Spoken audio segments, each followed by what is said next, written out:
ఇప్పుడు మల్కాజ్గిరిలో ఎలా ఉంది అసలు? ఇక్కడ పెద్ద సభ, అమిత్ షా గారు అయితే సభ అయితే పెట్టారు, కాషాయపు జెండలు అయితే ఎగురుతా ఉన్నాయి. ఈ ఎగిరేటి మొన్న విజయకేతనం కూడా వేస్తారని అనుకుంటారా, ఎలా అనుకుంటారు? నా పేరు సింగిరెడ్డి వెంకటరెడ్డి, భోగారం ఎంపీటీసీ కీసర మండలము. అయితే భారతీయ జనతా పార్టీకి ఇప్పుడు ప్రజలలో ఏ విధంగా ఉందంటే, ఒక పండు ముసలామెను కదిలించిన మోడీ, ఒక యంగ్ 18 సంవత్సరాల యువకుని కదిలించిన మోడీ, ఎక్కడ చూసినా మోడీ మోడీ మోడీ, అంతా రామమయము మోడీమయం ఉంది. ఖచ్చితంగా మళ్ళీ మా మల్కాజ్గిరి అదృష్టం ఏంటంటే, ఒక పేద బడుగు బలైన వర్గాల నాయకుడు, పిలిస్తే పలికే నాయకుడు, సౌమ్యుడు. ఈ యొక్క మల్కాజ్గిరి ప్రాంతంలో అన్ని గ్రామాలతోని అన్ని డివిజన్లతోని సంబంధం ఉన్నటువంటి నాయకుడు మాకు భారతీయ జనతా పార్టీ ఎంపీగా రావడం, మా అందరికీ ఈటల రాజేందర్ గారు రావడం మా అదృష్టము. ప్రజలందరితోని సన్నిహితం ఉన్నటువంటి నాయకుడు ఆయన. కాబట్టి ఖచ్చితంగా రాబోయే రోజుల్లో మా యొక్క మల్కాజ్గిరి పార్లమెంట్ లో కాషాయ జెండా సుమారు 5 లక్షల మెజార్టీతోని కాషాయ జెండా ఎగరబోతున్నామని చెప్పి ఈ సందర్భంగా తెలియజేస్తున్నాను. ఇప్పుడు అలా ఈటల రాజేందర్ని లోకల్ కాదు నాన్ లోకల్ క్యాండిడేట్ తీసుకొచ్చి పెట్టిందని చెప్తా ఉన్నారు. ఆయన ఎందుకు గెలిపియాలి? మొన్న ఎమ్మెల్యేనే ఓడిపోయిండు, ఆ వ్యక్తిని ఎందుకు గెలిపియాలని అంటా ఉన్నారు. మరి మీరేం చెప్తారు? అయితే గౌరవనీయులు శ్రీ ఈటల రాజేందర్ గారు గత 35 సంవత్సరాల నుంచి మా షామిరిపేట దగ్గరనే ఇల్లు కట్టుకొని ఈ యొక్క మన యొక్క తెలంగాణ ప్రాంతానికి ముఖ్య పట్టణం హైదరాబాద్కు దగ్గర ఉండాలి, ప్రజలకు ఎప్పుడు 24 గంటలు అందుబాటులో ఉన్న ఉద్దేశంతో 32 సంవత్సరాల నుంచి ఇక్కడ స్థానికంగా ఉన్నటువంటి నాయకుడు శ్రీ ఈటల రాజేందర్ గారు. ఈటల రాజేందర్ గారి దగ్గరికి ఓ మామూలు వ్యక్తులు అయినా, నాయకులు అయినా, కార్యకర్తలు అయినా పలకరించి మీరు ఫస్ట్ టిఫిన్ చేయండి, తర్వాత భోజనం చేయండి అని చెప్పి వాళ్ళ యొక్క సమస్యలు ఎన్ని ఛాయశక్తుల సమస్యలను సాల్వ్ చేసేటువంటి నాయకుడు శ్రీ ఈటల రాజేందర్ గారు. ఆయన ఇక్కడ ప్రాంతం కాడనే ఒకటి అపవాదం వేస్తున్నారు. కాదు, ఆ యొక్క ఈటల రాజేందర్ గారు గత 35 సంవత్సరాల నుంచి మా ప్రాంతంలో ఉంటున్నాడు. మా యొక్క మేడ్చల్ అసెంబ్లీ, మల్కాజ్గిరి పార్లమెంటు ఆయన స్థానికుడు అయిపోయిందని చెప్పి ఈ సందర్భంగా తెలియజేస్తున్నాను. ఇంకో విషయం ఏంటంటే, ఇప్పుడు సునీత మహేందర్ రెడ్డి ఎవరైతే ఉన్నారో మీ ఇంటి ఆడపడుచులాగా పనిచేస్తుంది, ఒక ఆడపడుచుని గెలిపియండి అని చెప్తా ఉన్నారు. ఎలా చూస్తారు? మీరు ఎలా చూస్తారు? వాళ్ళు మహేందర్ రెడ్డి గారి గురించి తాండూరులో అడిగితే చెప్తారు ఆయన ఎలాంటి నాయకుడు. ఆయన ఒక రౌడీ, గుండాయిజము, ప్రజలను భయభ్రాంతులకు గురి చేస్తాడు. ఆయన అన్ని కబ్జాలు చేసిండు భూమిలో. ఆయన ఒక నాయకుడిగా అనుకోవడమే దురదృష్టము. అలాంటి నాయకుడు మా మల్కాజ్గిరి ప్రాంతాన్ని రానియారు మా ప్రజలు. మా యొక్క మల్కాజ్గిరి ప్రజలంతా చైతన్యవంతులు, యొక్క ప్రజలతోని మమేకమై ప్రజల కొరకు నిరంతరం అందుబాటులో ఉండి ఈ యొక్క సమాజం కోసం నిరంతరం శ్రమించేటువంటి నాయకుడు ఈటల రాజేందర్ గారినే అత్యధిక మేరతో గెలిపిస్తారని సందర్భంగా తెలియజేస్తున్నాను. డబుల్ ఇంజన్ సర్కార్ తీసుకొద్దాము, ఇక్కడ గెలిపించేది ఉంటే ఇక్కడ కాంగ్రెసే ఉంది, ఆడ కూడా కాంగ్రెస్ తెచ్చుకుందాం, డబుల్ ఇంజన్ సర్కార్ నడిపిద్దామని చెప్తా ఉన్నారు. దీన్ని ఎలా చూస్తారు? 60 సంవత్సరాల కాంగ్రెస్ పార్టీ ఒక పేదవాళ్లకు మరుగుదొడ్లు కూడా నిర్మించలేరు. భావి భారత ప్రధానమంత్రి పేద పడుగు బలైన వర్గాల ఆశాజ్యోతి అయినటువంటి శ్రీ నరేంద్ర మోడీ గారు వచ్చిన తర్వాత 12 కోట్ల ఆడపడుచులకు యొక్క మరుగుదొడ్లు ఏర్పాటు చేసిండు. ఒక గ్రామానికి పోతే ఆ గ్రామంలో వైకుంఠధామము నరేంద్ర మోడీ ఇచ్చిన నిధులు, అదేవిధంగా ఆ గ్రామంలో ప్రకృతి వనము నరేంద్ర మోడీ ఇచ్చిన నిధులు, ఆ గ్రామంలో సిసి రోడ్లు నరేంద్ర మోడీ ఇచ్చిన నిధులు, ఆ గ్రామంలో మరుగుదొడ్లు నరేంద్ర మోడీ ఇచ్చిన నిధులు, ఆ గ్రామంలో రైతుల యొక్క పంట వండినాక వాళ్ళు తీసుకుపోయి అమ్మితే ఆ పంటలు కొనేటువంటి డబ్బులు నరేంద్ర మోడీ పంపించే డబ్బులు, ఆ రైతులు వడ్లను తీసుకుపోయే గోనె సంచులను పంపించే డబ్బులు నరేంద్ర మోడీ కేంద్ర ప్రభుత్వం పంపించే నిధులు.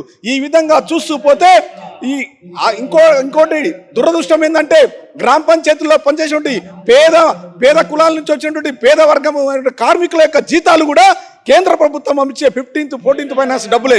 ఈ రకంగా చూస్తూ పోతే ఏ గ్రామాలు పట్టణాలు కానీ మొత్తం కేంద్ర ప్రభుత్వం వచ్చే నిధులతోనే ఈ రోజు గ్రామాలు ఉన్నాయి. ఇంత ముందుకున్న కేసీఆర్ ప్రభుత్వం కానీ ఇప్పుడు వచ్చిన రేవంత్ రెడ్డి ప్రభుత్వం కానీ ఈ యొక్క గ్రామాలను పట్టించుకోలే. సర్పంచ్లకు మా ఎంపీటీసీలకు నిధులు ఇవ్వలే. ఈ యొక్క వ్యవస్థనంతా నాశనం చేసిరు. అది కేవలం కేంద్ర ప్రభుత్వం ద్వారానే ఈ రోజు గ్రామాలు నడుస్తున్నాయని చెప్పి సందర్భంగా తెలియజేస్తున్నాను. మొన్ననే బీఆర్ఎస్ అధినేత కేసీఆర్ని ఇంటికి పంపించేసినాము, హ్యాట్రిక్ అన్నాడు, ఆయనని ఇంటికి పంపించినాం. మరి మోడీ కూడా అలానే అంటారు, ఈయన కూడా ఇంటికి పంపిద్దామని చెప్తా ఉన్నారు. ఎలా మరి ఇంటికి పంపించే సందర్భాలు కనిపిస్తున్నాయి, ఎలా చూస్తున్నారు? అయితే దురదృష్టం ఏంటంటే, మన యొక్క తెలంగాణ ప్రాంతంలో ముఖ్యమంత్రులు కాగానే వాళ్ళు ముఖ్యమంత్రి స్థాయి మర్చిపోయి మనం నోటి నుంచి అనొద్దు, ఆ ముఖ్యమంత్రి అనేది ఒక గౌరవప్రదమైనటువంటి పదవి. వీధి రౌడీల్లాగా ఒక గ్రామ గల్లీలో మాట్లాడేటువంటి వాళ్ళకి మాట్లాడడం మన దురదృష్టం. అది ఇంతకుముందు ఉన్న కేసీఆర్ అంతే, ఇప్పుడున్నటువంటి యువకునికి అవకాశం వచ్చింది. ఆయన యువకుడు రేవంత్ రెడ్డి దురదృష్టవశాత్తు ఆయన కూడా కేసీఆర్ పంతని ఎన్నుకున్నాడు. ఇది మన తెలంగాణ ప్రజల దౌర్భాగ్యం. ఆయన అంటున్నాడు బీజేపీ వస్తే రిజర్వేషన్ రద్దు చేస్తా అని. మీరు ఈ యొక్క రిజర్వేషన్లను తీసుకొచ్చినటువంటి మహానుభావుడు అంబేద్కర్ను ఉడగొట్టినటువంటి పార్టీ ఎవరు? అంబేద్కర్కు అవమానాలు చేసి ఆయనకు భారతరత్న 65 సంవత్సరాల దాకా ఆపింది ఎవరు?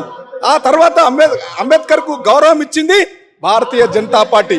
అదేవిధంగా అంబేద్కర్కు పంచనిష్టాలని ఒక 5,000 లక్షల పండ్లతో ఫండ్స్ తీసుకొని ఆయనకు పుట్టిన స్థలంలో, ఆయన చదువుకున్న ప్లేస్లో, ఆయన పార్లమెంటు భవనంలో ఆ యొక్క అంబేద్కర్ విగ్రహం పెట్టినటువంటి పార్టీ భారతీయ జనతా పార్టీ. ఈరోజు కేంద్రంలో 27 మంది బీసీలను కేంద్ర మంత్రులు చేసినటువంటి పార్టీ మొట్టమొదటిసారిగా స్వతంత్రం వచ్చిన తర్వాత భారతీయ జనతా పార్టీ. 12 మంది ఎస్సీలను కేంద్ర మంత్రివర్యంలో తీసుకున్నటువంటి పార్టీ భారతీయ జనతా పార్టీ. 8 మందిని ఎస్టీలను తీసుకొచ్చినటువంటి పార్టీ భారతీయ జనతా పార్టీ. అదేవిధంగా గర్వంగా ఉంది ఈరోజు నరేంద్ర మోడీ యొక్క నాయకత్వంలో మా యొక్క ప్రభుత్వం వచ్చిన వెంటనే ఒక పేద బిడ్డ, దళిత బిడ్డను రాష్ట్రపతి చేసినాము. అదేవిధంగా రెండోసారి అధికారం వచ్చిన తర్వాత ఒక పేద బిడ్డను, ఒక గిరిజన కులం నుంచి వచ్చినటువంటి వ్యక్తిని శ్రీమతి ముర్ము గాని, ద్రౌపది ముర్ము గాని రాష్ట్రపతి చేసినాం. ఈ విధంగా మా యొక్క ముఖ్యమంత్రులు తీసుకున్న, మా యొక్క ఎమ్మెల్యేలు ఎంపీలు తీసుకున్న, మా మంత్రులు తీసుకున్న సకల జనులను, అంటే అన్ని బీసీలను, బడుగు బలైన వర్గాలను స్వతంత్రం వచ్చిన తర్వాత సబ్కా సాత్ సబ్కా వికాస్ అనే యొక్క పదంతో తీసుకుపోతున్నటువంటి పార్టీ భారతీయ జనతా పార్టీ. ఇలాంటి పార్టీ రాజ్యాంగం రద్దు చేస్తుందా? మీరు ఏమన్నారంటే ఈ యొక్క తెలంగాణ సమాజాన్ని పరిపాలించే కులాలు 2 ఉన్నాయి, అవి రెడ్డిలు, వెలుమలు అన్నావు. కానీ మా భారతీయ జనతా పార్టీ అది కాదు. కింది స్థాయి నుంచి కష్టపడి పనిచేసే వాళ్ళను, ఈరోజు టీ అమ్ముకునే వ్యక్తిని రాష్ట్రపతి చేసింది నా భారతీయ జనతా పార్టీ. రాబోయే రోజుల్లో తెలంగాణ అధికారం వస్తే ఒక బీసీ బిడ్డను ముఖ్యమంత్రి చేస్తామని చెప్పినటువంటి పార్టీ మా భారతీయ జనతా పార్టీ. అలాంటి పార్టీ రాజ్యాంగం రద్దు చేయదు. మా యొక్క భారతీయ జనతా పార్టీ ఈరోజు 400 సీట్లు, 300 సీట్లు మేమే బీజేపీ పోటీ చేస్తుంది. దాంట్లో 245 సీట్లు బీసీలు, 68 మంది ఎస్సీలు, 43 మంది ఎస్టీలు టికెట్లు ఇచ్చినాం. వాళ్ళ అందరు ఉన్నాక మేము ఎట్లా రాజ్యాంగం రద్దు చేస్తాము? ఏ విధమైన అబద్ధాలు ఆడి కుళ్ళు కుతంత్రాలతో ఈరోజు తెలంగాణ ప్రాంతంలో 17 సీట్లకు 12-14 సీట్లు భారతీయ జనతా పార్టీ గెలుస్తాయని వాళ్ళకు రిపోర్ట్లు వచ్చినాయి. అందుకనే రేవంత్ రెడ్డి పిచ్చి, ఆయన యొక్క మైండ్ ఖరాబ్ అయ్యి పిచ్చిగా మాట్లాడుతూ బీజేపీ వస్తే రాజ్యాంగాన్ని రద్దు చేస్తుంటుండు. కాదు, బీజేపీ వస్తే రాజ్యాంగాన్ని గౌరవిస్తాము. అంబేద్కర్ యొక్క ఆశయాలను ఈరోజు ఫాలో అవుతున్నటువంటి పార్టీ మా భారతీయ జనతా పార్టీ, మా నాయకుడు నరేంద్ర మోడీ అని గర్వంగా తెలియజేస్తున్నాము. గాడిద గుడ్డు మీద ఏం చెప్తారు, మీరేం చెప్తారు? గాడిద గుడ్డ అంటే ఈరోజు మా రాష్ట్ర శాఖ అధ్యక్షులు కిషన్ రెడ్డి గారు ఒక సవాల్ విసిరారు. మేము గత 5 సంవత్సరాల నుంచి 9 లక్షల కోట్ల రూపాయలు మేము అధికారికంగా నీ లెక్కలు తీసుకొచ్చి చూపిస్తా, ఏడ కూర్చుందాం, మనం మాట్లాడదాము, అమరవీరుల స్థూపం దగ్గరన ఎక్కడ రావంటావు అని చెప్పి సవాలు విసిరిండు. ఆయనకు నిజాయితీ ఉంటే ఈ యొక్క రేవంత్ రెడ్డి గారు మా రాష్ట్ర శాఖ అధ్యక్షుని ఒక సవాలును స్వీకరించి మేము కేంద్రం నుంచి ఇచ్చే నిధులను ఎన్ని నిధులు ఇచ్చినామో నిరూపించాలి, లేకపోతే అతను రాజీనామా చేస్తాడని చెప్పి ఈ సందర్భంగా మేము తెలియజేస్తున్నాం. అన్న, ఈరోజు అయితే అమిత్ షా గారు అయితే పరేడ్ గ్రౌండ్లో మల్కాజ్గిరికి సంబంధించిన మీటింగ్ అయితే పెట్టారు. ఎలా ఉంది ఇక్కడ ప్రజల స్పందన, ఏ విధంగా ఉంది అన్న? ఇక్కడ ఉట్టి మల్కాజ్గిరి మాత్రమే కాదు, మల్కాజ్గిరిలో ఉన్న చివరి మూల నుంచి కూడా ప్రతి ఒక్కరు వాళ్ళంతా వాళ్ళు వచ్చి ఈ మీటింగ్లో పాల్గొనడం అనేది జరుగుతుంది. ఎందుకంటే ఇప్పుడు అన్ని ప్రభుత్వాలు చూసినారు, 100 రోజుల పాలన కాంగ్రెస్ ప్రభుత్వం చూసినారు, 10 సంవత్సరాలైన టీఆర్ఎస్ ప్రభుత్వం చూసినారు. టీఆర్ఎస్ చేయలేంది, టీఆర్ఎస్ కుటుంబ పాలన, మొత్తం స్కామ్ పాలన అని చెప్పి రేవంత్ రెడ్డి ప్రభుత్వంలోకి వచ్చిండు. ఆయన వచ్చి కూడా ఆయన కుటుంబాల వాళ్ళకి మాత్రమే ఇవ్వడము, ఆయన తమ్ముడు అయిన వెంకటరెడ్డికి ఎలాంటి హోదా లేకపోయినా కూడా కాన్వాయ్ అనేది అరేంజ్ చేయడం అనేది ఆయన కూడా కుటుంబ పాలన లేకుండా చేసిండు. ఇది కాకుండా ఇంత ముందు కూడా కేసీఆర్ ప్రభుత్వం ఉన్నప్పుడు ఏదైతే ఇతర పార్టీల నుంచి నాయకులని వాళ్ళ పార్టీకి తీసుకొని ఏదైతే చేసిండో ఇప్పుడు రేవంత్ రెడ్డి చేయడం కూడా అదే. దీని ప్రకారం ఏంది అంటే 2 పార్టీలు దొంగ పార్టీలే, కేసీఆర్ కానీ రేవంత్ రెడ్డి కానీ ఇద్దరు ఒకటే, వాళ్ళిద్దరు సపరేట్ కాదు అని మళ్ళీ ఒకసారి కూడా ఈ సంఘటనతోనే మనం మళ్ళీ నిరూపణకైతే వస్తుంది. ఇప్పుడు ప్రతి ప్రజలు కూడా ఏదైతే 100 రోజుల పాలన చెప్పిండో వాళ్ళు ఒక్కటి కూడా అమలు అనేది చేయలేదు. ఫ్రీ బస్ అన్నాడు, ఫ్రీ బస్సుల అలా కూడా మధ్యాహ్నం పూట 12 గంటల నుంచి సాయంత్రం 4 గంటల వరకు బస్సులు తిరుగుతలేవు. ఏంది బస్సులు తిరుగుతలేవు అంటే ఎండాకాలంలో బస్సులు తిప్పము అన్నాడు. కానీ ఎండాకాలంలో బస్సులు తిప్పుడు కాదు, ఏదైతే టీఆర్ఎస్ అనేది ఇప్పుడు ప్రభుత్వము గవర్నమెంట్ ఇష్యూ చేసిందో ఆ గవర్నమెంట్లో సగం బస్సులు ఇప్పుడు తీసేయడం అనేది జరిగింది. బస్సులు లేక బస్సులు మధ్యాహ్నం తిప్పట్లేడు, ఎందుకంటే వాళ్ళకు కూడా రెవెన్యూ అనేది లేదు. మన అదే డిప్యూటీ సీఎం పాలన రాకముందు అడిగారు, మీరు ఫ్రీ బస్సులు ఇస్తామంటున్నారు, ఉద్యోగ వేతనం ఇస్తామంటున్నారు, ఇంత ఆర్థిక పరిస్థితి ఎక్కడి నుంచి వచ్చింది అంటే మాకు ఆర్థిక పరిస్థితి మొత్తం తెలుసు, మేము వచ్చిన 100 రోజులలోనే ప్రతి ఒక్క హామీ అమలు చేస్తామన్న డిప్యూటీ సీఎం ఇప్పుడు మరి అదే మేము లంక బంధులు ఎత్తుకుంటే నీళ్ళ బిందెలు దొరికినాయి అని చెప్పి కేసీఆర్ మీద చేయడం అన్నది ఎంతవరకు కరెక్ట్ అన్నది ప్రజలందరూ కూడా గమనిస్తున్నారు. ప్రజలు ఇప్పుడు కూడా మార్పు కోరుకుంటున్నారు. ఈ ప్రభుత్వం కూడా మా అయితే ఇంకొక సంవత్సరం తర్వాత కంపల్సరీ బీజేపీ ప్రభుత్వం అనేది రాష్ట్రంలో ఉంటుంది. ఆ రాష్ట్రంలో గెలవడానికి ఢిల్లీలో కూడా ఇప్పుడు ఇక్కడ నుంచి మా తరఫున 10 సీట్లు అనేది తెలంగాణ నుంచి మోడీ గారికి బహుమతిగా మేము అనేది ఇవ్వడం జరుగుతుంది. తాత ఎక్కడి నుండి వచ్చారు? జయరామ్ నగర్ నుంచి సార్. మరి ఎట్లా బీజేపీకి ఓటేస్తారా? ఎట్లా బీజేపీ గెలిపిస్తారా? గెలిపిద్దాం సార్, మనం గెలిపిస్తే బాగుంటుంది కదా, గెలిపిస్తే బాగుంటుంది కదా. ఎట్లా నరేంద్ర మోడీ మరి ఏమి ఇచ్చిండు తెలంగాణకి, ఏమి ఇవ్వాలని మాట్లాడుతున్నారు కదా అందరూ? ఏం సార్ అది మనకు తెలియదు. ఎందుకు ఇస్తలేడు? బియ్యం ఇస్తుండు, పైసలు ఇస్తుండు, భూమి ఉన్న వాళ్ళకు 2,000 ఆయన అకౌంట్లో పంపించేస్తుండు. మరి తెలంగాణ ప్రజలకు ఏం చేస్తలేరని చెప్తా ఉన్నారు కదా. ఎందుకు చేస్తలేరు? ఆయన చేసాక ఆయన చేస్తారు, వీళ్ళు ఏం చేస్తలేరు కాంగ్రెస్ వాళ్ళు. మరి ఇంత ఎండ కొడుతుంది, ఎండలో కూడా సభకు వచ్చిర్రు ఎట్లని?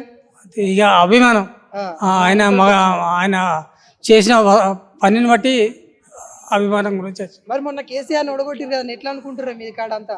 ఇక మా దగ్గర అంటే ఇప్పటికైతే ఇక ఎట్లాగో మార్పు అనే కోరుకున్నారు. మార్పు అంటే ఇక మార్పు చేస్తాడేమంటే ఆయన మార్పు పట్టించుకుంటారు. ఇప్పుడు ఎట్లా ఉంది రేవంత్ రెడ్డి పరిపాలన? ఇక రేవంత్ రెడ్డి పరిపాలన ఎక్కడేసింది అక్కడే ఉంటుంది అంతే. అంతేగాని ఏం ఇప్పుడు ఫ్రీ బస్సులు అన్నారు అవన్నీ ఆ ఫ్రీ బస్ ఒకటి పెట్టిండి అంతే, వేరే ఏం లేదు, వేరే ఏం లేదు. ఏం లేదు. సరే, ఇంకో కొంతమందితో అయితే మాట్లాడించే ప్రయత్నం చేద్దాము. ఇక్కడ ఒక అమ్మ వాళ్ళు కూడా ఉన్నారు, అమ్మ వాళ్ళతో కూడా మాట్లాడే ప్రయత్నం అయితే చేస్తారు. అమ్మ చెప్పండి అమ్మా, ఇక్కడ ఇంత పెద్ద సభకి వచ్చారు కదా, ఎలా అనిపిస్తాం? సారు కేసీఆర్ ఉన్నంత ఇది లేదు. బస్సు ఫ్రీ అన్నాడు, కరెంట్ ఫ్రీ అన్నాడు, మహిళలకు పైసలు వేస్తా అన్నాడు, ఇవన్నీ అన్నాడు, బీద వాళ్ళకి ఇండ్లు కట్టిస్తా అన్నాడు. ఏది లేదు. ఈయన వచ్చి ఏం ఉద్దారకం చేసింది ఏం లేదు. మరి మోడీ అన్న కేసీఆర్ అన్న ఎవరన్నా వస్తే మాకేమన్నా సాయం చేయగలుగుతారని మొక్కుతున్నాం అంతే. మోడీ పరిపాలన పైన ఎలా ఉంది? 10 సంవత్సరాల నుండి పరిపాలిస్తున్నారు, ఎలా ఉంది? బాగానే ఉన్నదిలే, ఆయన కూడా బాగానే ఉన్నది. తెలంగాణ చేసింది ఏం లేదు అంతా అంటారు. ఇక ఆనంటారు అంటేనే ఉంటారు, అయ్యేది అయితేనే ఉంటది అట్లా. ఎట్లా నరేంద్ర మోడీ గెలిపిస్తారా? ఇంత ఎండన్ సైతం లెక్క చేయకుండా వచ్చారు కదా. ఇక వచ్చామంటే ఇక చూద్దాము కదా, మరి ఏది గెలుస్తుంది ఏం కథ అన్నట్టు, మళ్ళీ ఇది చేయాలి కదా అన్నట్టుగా, ఎండను అగ్గి అన్నట్టుగా వచ్చినాం మేము. ఏది గెలవాలి, ఏది గెలిచినా నాకు మంచి పనులు చేయాలి అన్నట్టుగా మేము వచ్చినాం అట్లా. సరే, ఇంకా ఇక్కడ ఒక బాబాయ్ కూడా ఉన్నాడు, మాట్లాడదాం. మరి హుషారుగా అయితే ఉన్నాడు. బాబాయ్ చెప్పే, ఇంత పెద్ద సభ ఇక్కడ జరుగుతూ ఉంది, అమిత్ షా గారు వచ్చారు, ఎలా అనిపిస్తా ఉంది? అమిత్ షా గారు వస్తున్నారు, చాలా సంతోషము. ఈటల రాజేందర్ గారు గెలవాలి దేశ భవిష్యత్తు కొరకు. ఏదో మనం సరే కేసీఆర్ కేసినామా, రేవంత్ రెడ్డి సార్ కేసినామా, అవన్నీ ఒక ఎత్తు. ఇప్పుడు దేశ భద్రత, దేశ సురక్షత కొరకు, మనం దేశం కొరకు బీజేపీని గెలిపించాలి.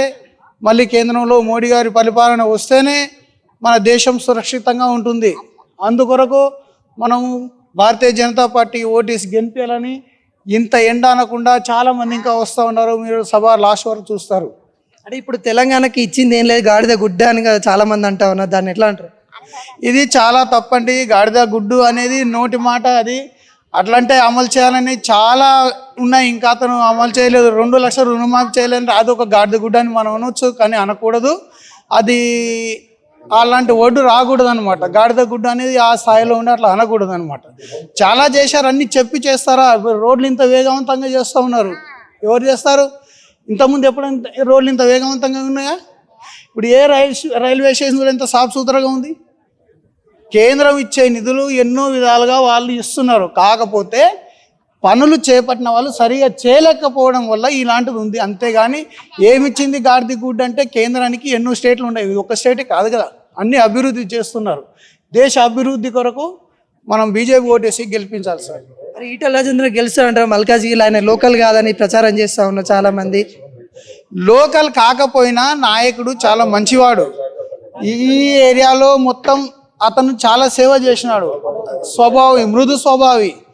ఎవరు ఎక్కడ పోయినా కూడా ఫీలింగ్ ఉండదు నేను ఒక నాయకుడు అని, అందరు నావారు అనుకునేవారు. అందుకొరకే ఆయన మీద అందరికి అభిమానము, ఈటల రాజేందర్ గారి నాయకులు అలాంటి నాయకులు గెలవాలి. సరే, ఇంకో కొంతమంది నాయకులు అయితే మనతోనైతే ఉన్నారు, మాట్లాడే ప్రయత్నం అయితే చేద్దాము. సార్ చెప్పండి సార్, ఇలా అమిత్ షా గారు సెంట్రల్ మినిస్టర్గా ఉన్నారు, తను ఇక్కడ రావడం తెలంగాణలో మల్కాజ్గిరిలో ఇప్పుడు పరేడ్ గ్రౌండ్లో ఈ సభ పెట్టడం ఎలా అనిపిస్తూ ఉంది? కార్యకర్తలకు ఏం సందేశం ఇవ్వబోతా ఉన్నారు? నరేంద్ర మోడీ గారిని గెలిపించడానికి ఇంకా సందేశం ఏం లేదు. భారతదేశం అబ్కి బార్ 400 बार करने के लिए एक मीटिंग लगाया. मलकाजगिरी जीतना है और सिकंदराबाद जीतना है. पूरा तेलंगाना में 17 सीट्स को जीतने को अब प्लान कर रहे हैं. ये इसीलिए अमित शाह जी संदेश पब्लिकों के लिए ज़्यादा प्रेरणा देने के लिए आ जाता. చాలా మంది చెప్తా ఉన్నారు కదా, రిజర్వేషన్ తీసేస్తా అంటున్నారు, మరి ఇక్కడ ఎక్కువ సీట్లు వస్తేను బీజేపీ వల్ల ముప్పు ఉందని చాలా మంది చెప్తా ఉన్నారు. రిజర్వేషన్ తీసేయాలంటే ఈ పాటికి ఇంతకు ముందే తీసేస్తుంది. రాజ్యాంగాన్ని కాపాడుతుందే నరేంద్ర మోడీ గారు. రాజ్యాంగం జడవచ్చింది కాంగ్రెస్ పార్టీ. కాంగ్రెస్ పార్టీ ఎన్ని రకాలుగా రాజ్యాంగాన్ని తొక్కేసిందో పబ్లిక్ అందరికీ తెలుసు. ఈ 10 ఏళ్ల నుంచి ఆ సంధ అయితలేదు కాబట్టి దాని మీద ఒక నెపం నెట్టురు. ఓడిపోతున్నాం అన్న సందేశం ఇది అంతే. ఏదో ఒకటి మెజార్టీని తగ్గియాలి, బీజేపీని తగ్గియాలి, మోడీ గారి గ్రాఫ్ తగ్గియాలనేదో ప్రయత్నం చేస్తారు తప్ప అది రాహుల్ గాంధీ అంటలేడు. మన రాష్ట్ర నాయకులు కొందరు అంటున్నారు. వాళ్ళ ఉనికి ఎక్కడ పోతుందని, భారతీయ జనతా పార్టీ ఎక్కడ గెలుస్తుందో, ఉన్న సీట్లు మాకు ఒకటి కూడా వస్తుందో రాదో అని ఆలోచనతోటి వాళ్ళు చెప్తున్నారు తప్ప ఎవరికి కూడా అలాంటి ఆలోచన లేదు. అసలు రిజర్వేషన్లు అనుభవిస్తున్న వాళ్ళకు కూడా ఆలోచన లేదు. చాలా మంది ఇప్పుడు చాలా సభలలో చూస్తాము, గాడిద గుడ్డుని తీసుకెళ్ళి ప్రచారం చేస్తూ ఉన్నారు. తెలంగాణకి ఏమి ఇచ్చారు, బీజేపీ వాళ్ళు ఏమి ఇవ్వలేదు, గాడిద గుడ్డ అని చూపిస్తా ఉన్నారు. దానికి ఎలా చూస్తారు? గాడిది అసలు వాస్తవంగా గుడ్లు పెట్టదు. గాడిదితోటి కూడా గుడ్లు పెట్టించే కెపాసిటీ ఉన్న వాళ్ళు కేవలం కాంగ్రెస్ పార్టీలే. గాడిదితోటి ఎవరు గుడ్లు పెట్టిస్తారు? ఇప్పటిదాకా గుడ్లన్నీ మొత్తం తినేసిర్రు. ఇక లాస్ట్ గాడిది గుడ్డు ఒకటి మిగిలినట్టుంది, అది తిందామని ఆలోచన చేస్తున్నారు. గాడిది గుడ్లు ఉంటాయా లేకపోతే పిట్టె గుడ్లు ఉంటాయా అనేది వాళ్ళకే తెలియాలి. మేము ఉన్న ఫలాలను అవినీతి లేకుండా పరిపాలన చేసి ప్రజలకు అందరికీ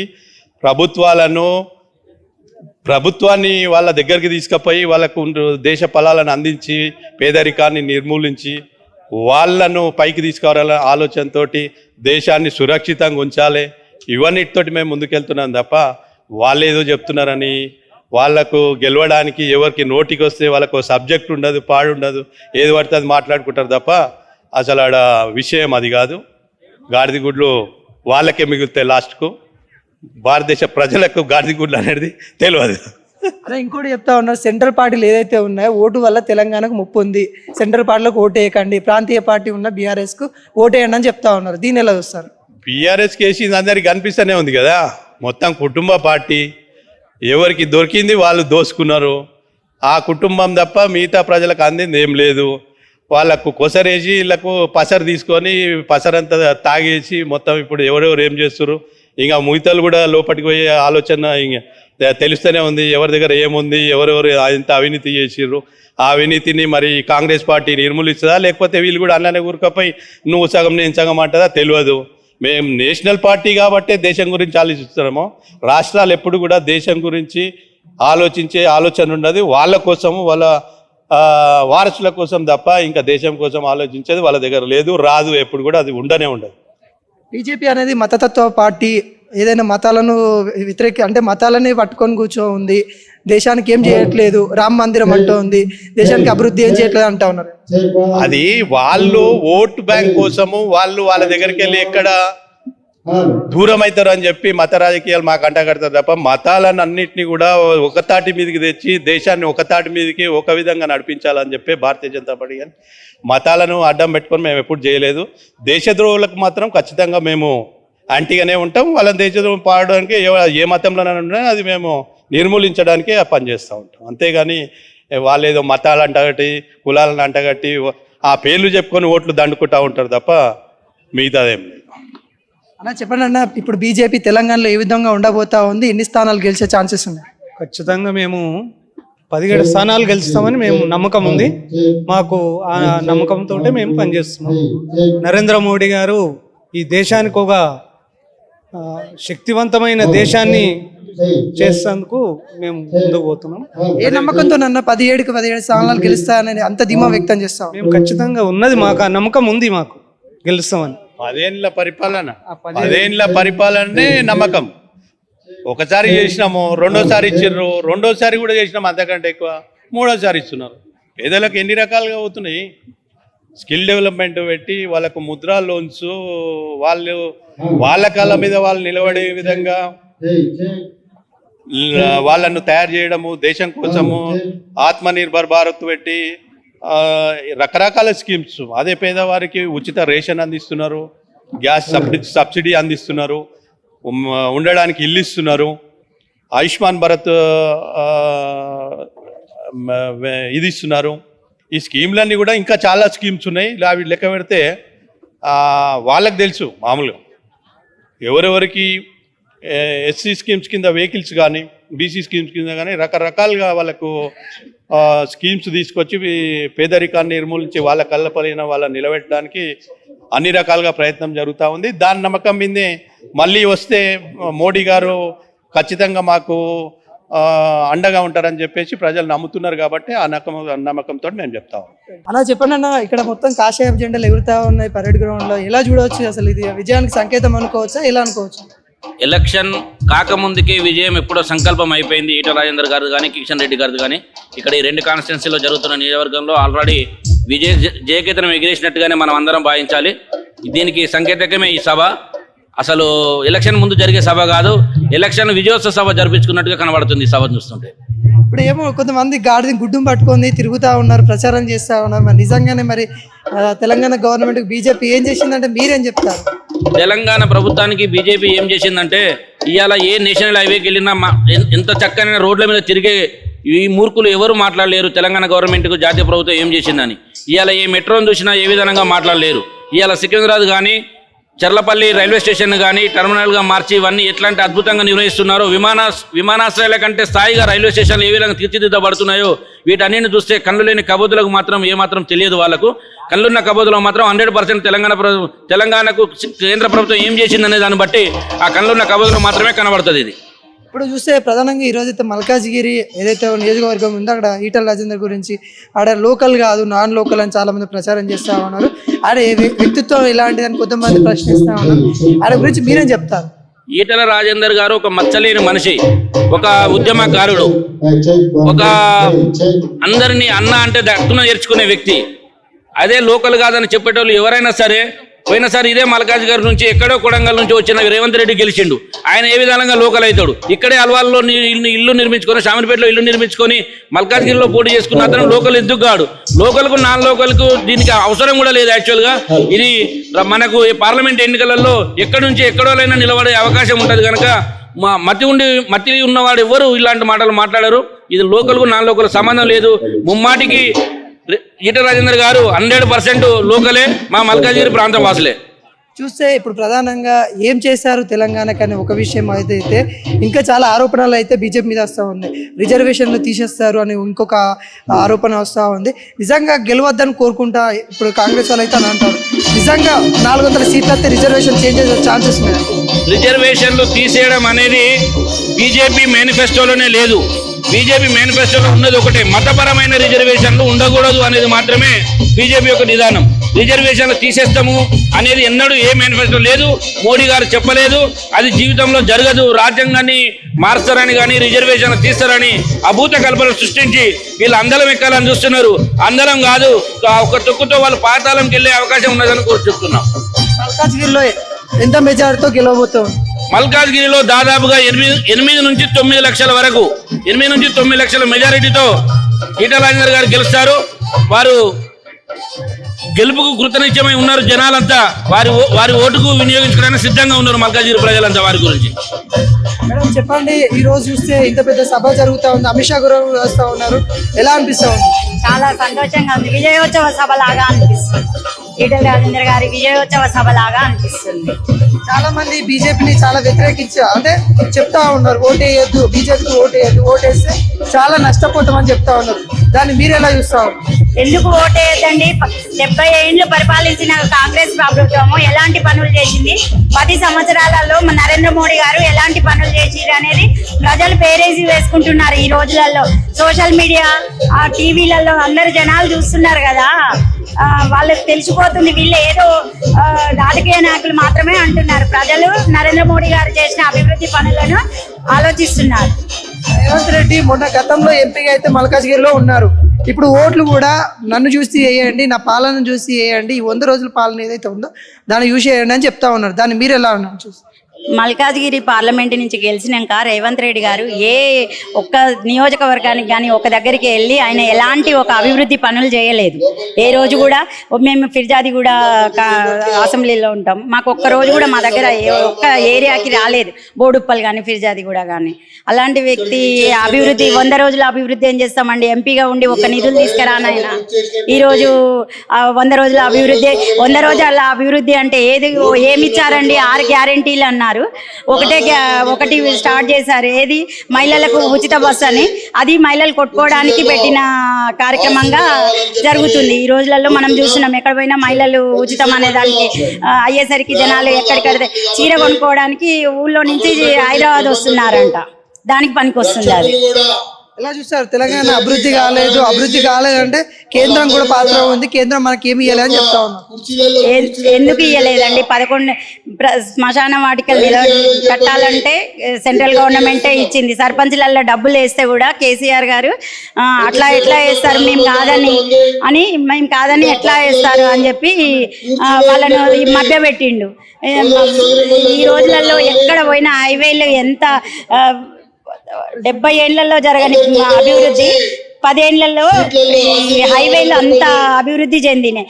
రోడ్డు అంతకుముందు 12 కిలోమీటర్లు నడిచేది, ఈ రోజు 38 కిలోమీటర్ల దూరం ప్రతిరోజు వర్క్ జరుగుతుంది.